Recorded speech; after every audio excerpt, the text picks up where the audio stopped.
What's going on, guys? Welcome back to another episode of Overhit here on Fort Missouri Gaming. And today, guys, we're going to go over the stats of both the attack and defense stats of what you guys can potentially have for all your heroes and what they do exactly and where you should focus depending on the role of your hero. So we're going to hop into Tez here. Tez is my most built up hero, so I'll give you guys kind of an overview of like what my best built hero currently in the game is after playing for about 10 days or so.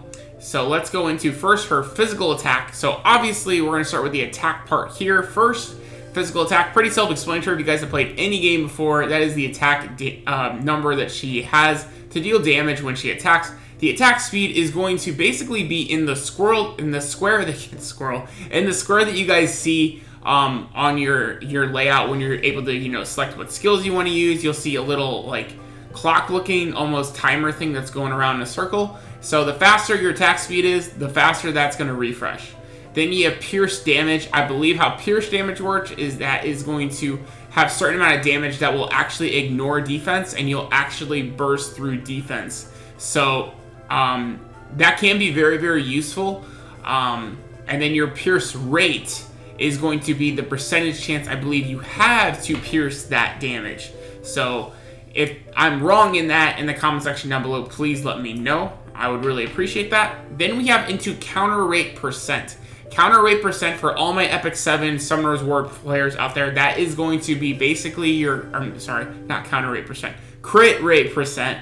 That is going to be your crit rate. So crit rate percent is crit rate. So that's the how often you have a chance to crit is going to be your crit rate. And then we have crit damage plus rate is going to be the amount of crit damage extra you are going to be doing to your opponent. So basically, if you have a hero like Tez, for instance, her leader ability when maxed out gives 10% crit rate and 50% attack if you have 3 dark enemies on your team to all allies.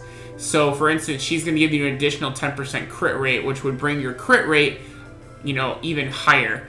So that's what the crit damage is going to be. So you want crit damage plus rate because you're getting crit damage plus crit rate.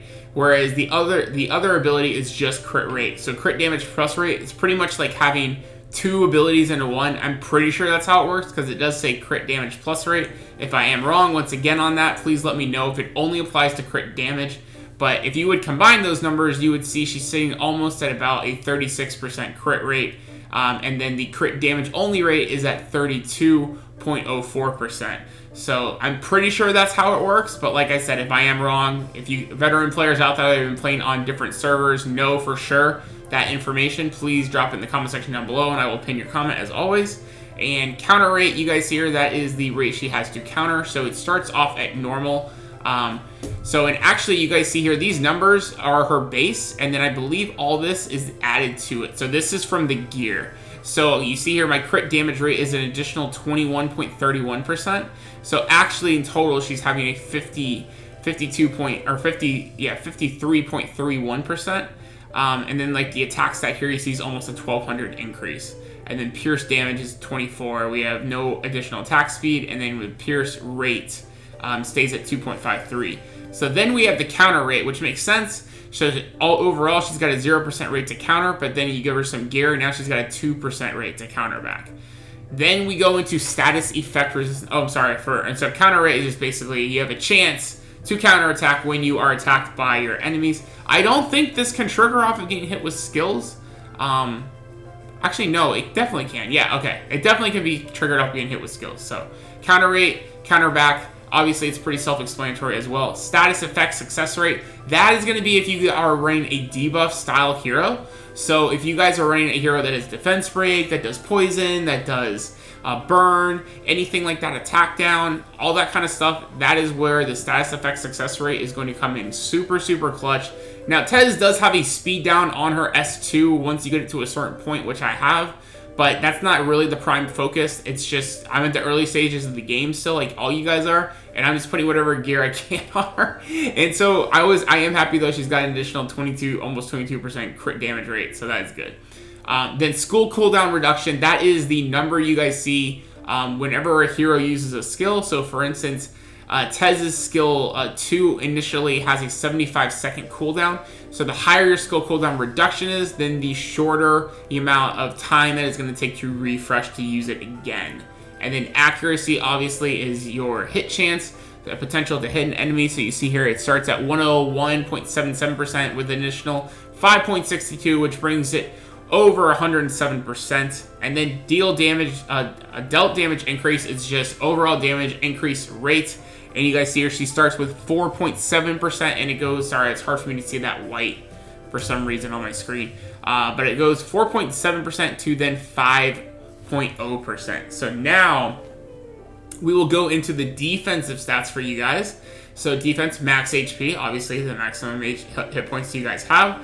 Then we go into defense is going to be the defense that you have. So applies defense is basically going to help you reduce damage before hitting straight into your HP. So it is good to have defense. Typically in games, like if it plays true to like similar to Epic 7, like 1,000 defense is really, really good.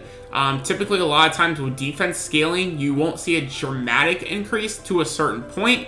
I think in Epic 7, it was like once you got past 1,500, it really wasn't doing too beneficial for you, where then at that point you would just want more health, honestly. So, I mean, Tez, for his part to being a DPS, I think is doing pretty good on the defense end. She's got, you know, over 7,000 defense, which seems pretty good to me. And then your status effect resist rate. This can be super, super important because in Epic 7 now they are in a big effect resistance meta, and we could see effects and debuffs being more and more prevalent. So effect resistance, especially in PvP, could eventually be a thing. It isn't right now because a lot of us are running like nukers like Angelo, you know, utility units like Proxy, things like that. But still, the fact that you can resist the anti-heal, you know, things like that. You could resist defense break if people is running Ludmilla. So that's another thing to keep in mind is status effect resist. I would say that's probably going to be most important on your healers, which we'll get into more of where these abilities you obviously want to focus in on. So, but that's what that is going to do. And then your block rate, you do have a chance to guard the attack. It is RNG, and you see here you do start off with a 0% guard rate. So I would say it's okay, but you probably want to lean more on damage reduction rate. As you guys see there is like one of the last abilities. It's probably the best overall, I think, defensive ability as far as if you're looking to take away damage, because you're just straight up reducing that percentage of damage. So say if you get to like a 20% taken damage reduction rate, you're literally taking off 20%. So like for instance, my Tez does 40k it does about 26k to like a Cicero generally, but it does like 40k in hunts. So like if you did like 40,000 damage and you're reducing that by 20%, that's almost a quarter of that damage being taken off. So it's actually quite huge if you have a high number like that in damage reduction. That could be like the difference of someone one-shotting you or not. So very, very important. That's probably the most important of the defensive stats. Then we have healing received, healing ability percent. Healing received percent obviously is you're going to receive more healing the higher your percent is, and then healing ability is obviously going to heal more if you have a healing ability that does that. So obviously someone like Tez, healing ability is completely useless. So thankfully I don't have any substats on that with my gear right now. And then finally, we have crit resist rate percent, which is obviously going to be how you guys resist getting hit with criticals. So to wrap up the video, as we kind of go over in a nutshell what all those things do, what you want to focus on for these certain abilities is simply, if I'm right about crit damage plus rate percent, that is probably the best stat for the attacking style units for a pure DPS unit, because you're basically getting both of those things into one ability. If I'm wrong and it only really does affect crit damage, then I still say crit damage is more useful overall, because you're going to want the more damage when you crit as compared to just having a higher rate to crit. So you definitely want to take advantage of getting as much of that as you can. Then you also want to have your attack stat, things like that. I would say Pierce is probably secondary. I say going for full crit is probably going to be your best bet. Now, if you have a utility unit, that's maybe something like a Proxy, right? Proxy, you probably want to try to have his S2 available as often as you can for that utility heal, especially when you're fighting raids and things like that. then I would say maybe like cooldown reduction is really important, and then you may want to be even healing ability is also really important.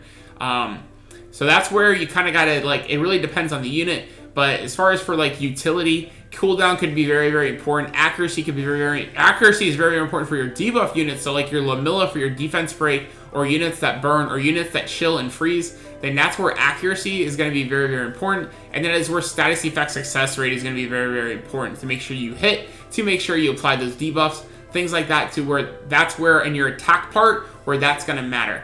Now if we move on to the tankers and healers, kind of going to be a similar role because a lot of the tankers do heal like Cicero. So like healing is good to have. Obviously damage reduction is good to have. Then healing received could be good to have potentially if you're running another healer alongside, to where you're really playing like more of a tanky type team. Maybe you're only running like one pure DPS unit and you're really running a tanky team, then maybe you want some healing received. But I would say your healing ability on a unit like Cicero, like Necroid, Helen, Sophia, you know the guys, then that's where you're going to want the healing ability. Probably is to be one of the focuses to make sure you can full heal as often as you can. But you also want to have, I say, the most important stat on your support and healers and tankers is going to be taken damage reduction rate %.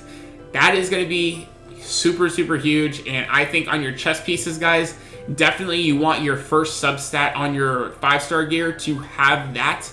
And that can be a foundation for potentially raising the level cap and limit breaking that piece of gear. Even if you find something better down the road, like a month from now, that gear is still probably going to be useful on somebody at some point, whether you pull them early on and you're just forming a team for them, or if it's just something that you want to put on another secondary healer support unit, or even your DPS unit. That's the thing, that taking damage reduction rate is just useful on everybody. It doesn't matter. So that's where the healing ability, or maybe the block rate, because you only want to put block rate maybe on a frontline unit.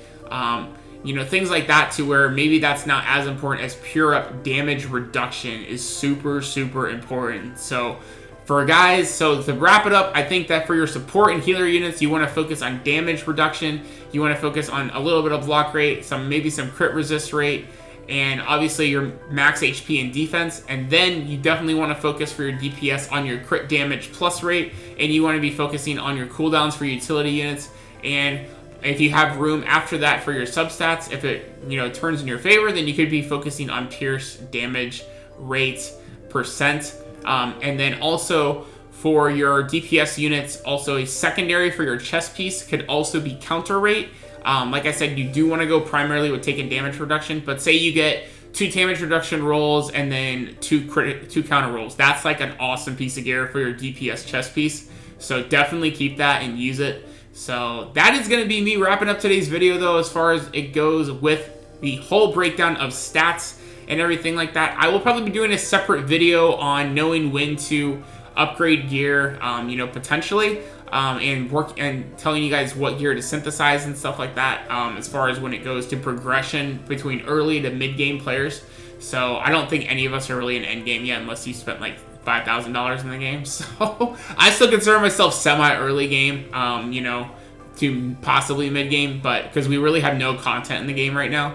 But that's my whole opinion on that situation. But thank you guys so much, as always, for checking out the video today. If you guys did enjoy, don't forget to drop a like down below and subscribe, as always, if you guys are new, and enable notifications if you guys would like to be notified the next time I post a video and go live on YouTube. And until then, guys, this is your boy from Eze the Gaming. I hope you guys enjoy the rest of your Saturday, and I'll see you guys in the next one. Peace out, guys.